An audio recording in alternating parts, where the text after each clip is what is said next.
जमात है? ये बाबा हाजी शेर दीवान साहब दी जमात है, बाबे हाजी शेर दी। माशाल्लाह। हाँ जी। ते हुण तुसी एवें सफर टुर फिर के कर हाँ जी, टुर फिर जदों वापस भी जाना ने वापसी करनी होती है। जदों मतलब वापसी भी जाना ने एवें टुर के लग जाना लंगर ले जाना। हाँ जी, लंगर ले क्या जाना। बात है माशाल्लाह। हाँ जी। ठीक हो गया। और ठीक ठाक जी।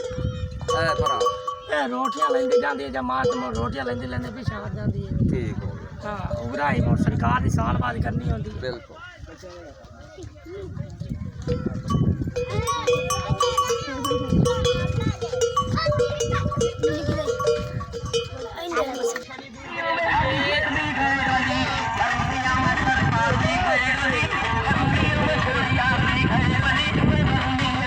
हाजी शेर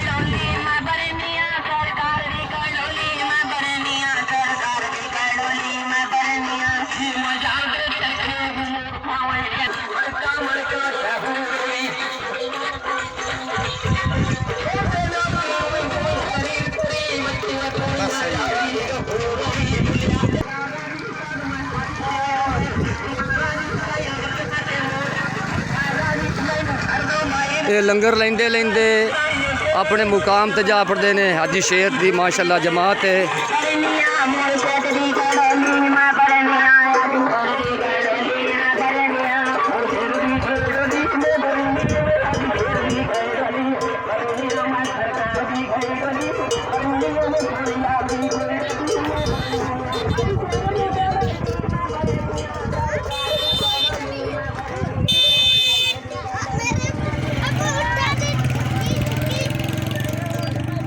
जा रहे हैं अगे।